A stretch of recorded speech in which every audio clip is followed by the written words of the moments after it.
বন্ধুরা, আজকে আবারও নতুন একটা ভিডিও নিয়ে চলে এসেছি। তো দেখো, মাত্র 3 টুকরো কাপড় দিয়ে আজকে কিন্তু তোমাদেরকে এত সুন্দর একটা কাজের জিনিস বানিয়ে দেখাবো। তোমাদের কিন্তু অনেক অনেক টাকা সেভিংস হয়ে যাবে।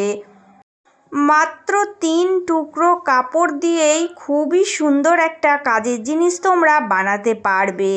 তো বুদ্ধি খাটালে অনেক কিছুই বানানো যায়। ছোটোখাটো টুকরো কাপড় দিয়ে যে কত রকমের জিনিস তোমরা বানাতে পারবে, সেই জিনিসগুলো তোমাদের কত কাজে আসবে। তোমরা কিন্তু আমার প্রত্যেকটা ভিডিও ফলো করো, তাহলে বুঝতে পারবে যে এই জিনিসগুলো কত কাজে আসবে। এখানে আমি 3 টুকরো কাপড় আগে থেকেই কেটে নিয়েছিলাম। তারপরে দেখো, একটা সাদা রঙের কাপড়ের টুকরো নিয়েছি। এখান থেকে এই সেম টু সেম মাপ করে আরও 3 টুকরো কেটে নেব।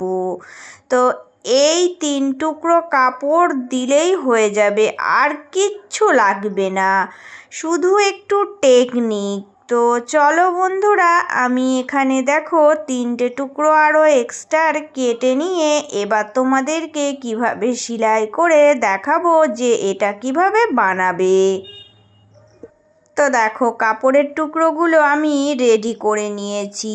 এবার তোমাদেরকে মাপটা দেখাচ্ছি। দেখো, এই যে আমি এই দিক থেকেও ধরে দেখাচ্ছি 5 ইঞ্চি, আর এই দিক থেকেও 5 ইঞ্চি। এই রকম তোমরা কিন্তু মাপটা কমানো বাড়ানো করে নিতেই পারো। তো তোমরা চেষ্টা করবে দুই দিকে একই মাপ রাখতে, তাহলে কিন্তু চৌকোনা একটা বক্সের মতো মাপ হয়ে যাবে।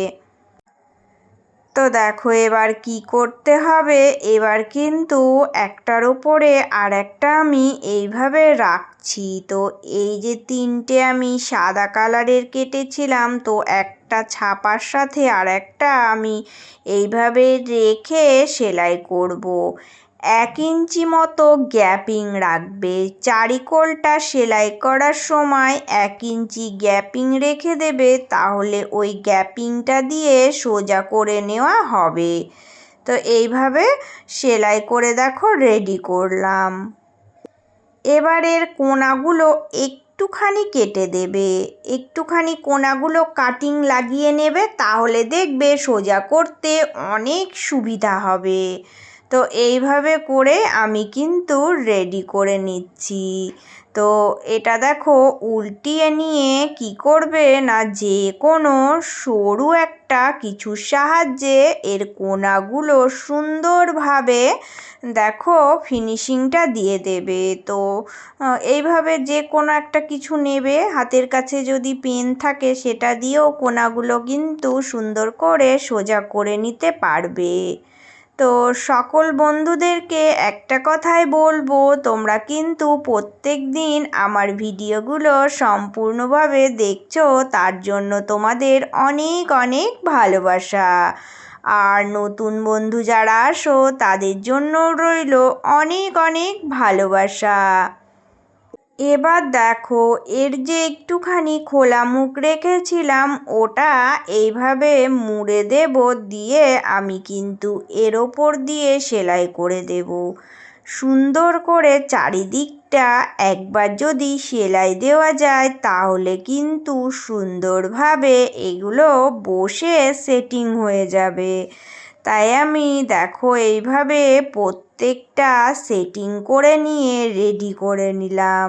এখানে আমার 3টে টুকরো দেখো রেডি করা হয়ে গেছে।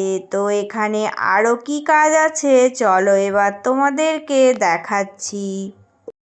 এবার আমি একটা টুকরো নিয়ে দেখো, এর যে এই দিকের কালারটা একরঙা আছে, এর ওপরে ড্রয়িংটা আঁকবো।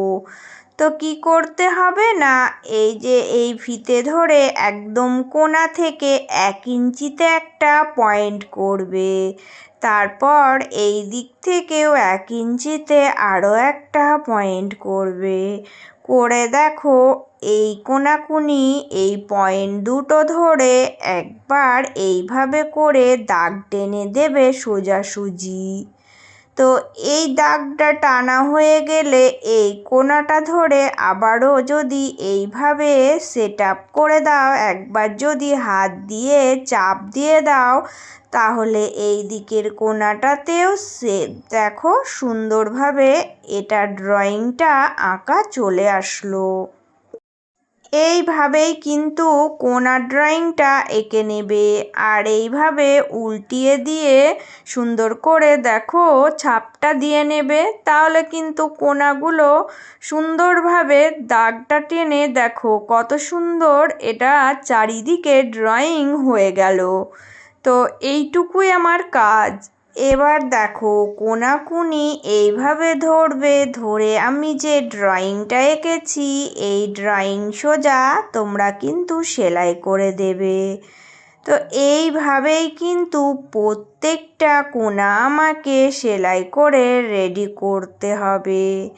তো কত সহজে একটা সুন্দর কাজের জিনিস বানানো যায়, তোমরা কিন্তু আমার এই ভিডিওটা পুরোটা দেখবে, তাহলেই বুঝতে পারবে।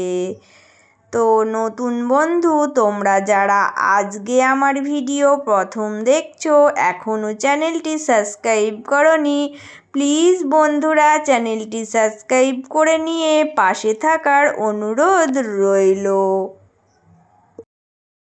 এবার দেখো বন্ধুরা কি করতে হবে না, এই যে আমি কিন্তু এইভাবে করে সব কটা সেলাই করে রেডি করে নিয়েছি। তো দেখো চুস সুতো দিয়ে এবার আমি এর যে কোণাগুলো আছে কোণাগুলো এইভাবে করে সেলাই করে এখানে দেখো আটকিয়ে দেব। এই দিকে দুটো কোণা আর এই দিকে দুটো কোণা, এইভাবে করে চারটে কোণা সুন্দরভাবে দেখো আমি সেলাই করে চৌকোনা একটা বক্সের মতো কত সুন্দর একটা জিনিস রেডি করে ফেললাম। এবার তোমাদেরকে দেখাচ্ছি তিনটে ছোট ছোট এইরকম আমি টুকরো কিন্তু রেডি করলাম। এবার কি করতে হবে দেখো, এগুলো আমি উল্টিয়ে এইভাবে করে নিয়েছি। তো এইভাবে উল্টিয়ে আমি এরকম করে নিলাম, কারণ কোণাগুলো ভিতরের দিকেই থাক আর দেখো সাইডগুলো সমান থেকে গেল। তো একটার সাথে আরও একটা এইভাবে করে সেলাই দিতে হবে, দুটো পরপর বসিয়ে সেলাই দিয়ে রেডি করব। তো ছোট ছোট কাপড়ের টুকরোগুলো দিয়ে যদি একটু বুদ্ধি খাটাও, অনেক কাজের জিনিস তোমরা বানাতে পারবে। নিজের হাতে তৈরি করা কাজের জিনিসটা যদি তোমরা ঘরে রাখো, দেখতে কত যে ভালো লাগবে সেটা তোমরা নিজেরাই বুঝতে পারবে। এবার দেখো, এবার আমি এই যে আরও একটা টুকরো আছে এটা আমি এখানে বসিয়ে দেখো সুন্দর করে এই সোজা সেলাই করে দেব। এইভাবে আমি সেলাই করে দেখো রেডি করব। তো দুটো পরপর রেখে এটা আমি মিডিলে দিলাম, দিয়ে এইভাবে তিনটেকে জয়েন করে দিলাম। কত সুন্দর দেখো একটা লুক এসেছে। এগুলো কি বোঝা যাচ্ছে যে কাপড়ের টুকরো দিয়ে বানানো হলো? কত কাজের একটা জিনিস। তোমাদেরকে এবার দেখাবো এটা আমি কিসের জন্য ব্যবহার করব। আমার কিন্তু এখানে অনেক জিনিসই ছড়িয়ে ছিটিয়ে পড়ে থাকে, তো আমি এই রকম তিনটে বক্সে দেখো তিনটে আমি জিনিস রাখতে পারবো। তো তোমরা তোমাদের নিত্য প্রয়োজনীয় যে ছোটোখাটো জিনিসগুলো ছড়িয়ে ছিটিয়ে রাখো সেগুলো কিন্তু এই রকম ভাগ ভাগ করে রেখে দেবে। কত সুন্দর দেখো একটা কাজের জিনিস বানিয়ে ফেললাম তোমাদেরকে আজ আমি, কত সহজেই দেখিয়ে দিলাম। তো বন্ধুরা আমার আজকের এই ভিডিওটা তোমাদের কেমন লেগেছে তোমরা একটা করে কমেন্ট করে অবশ্যই জানিয়ে যেও। তো সবাই ভালো থেকো, সুস্থ থেকো, চলে আসবো আবারও নতুন কোনো একটা এইরকম ভিডিওর সাথে।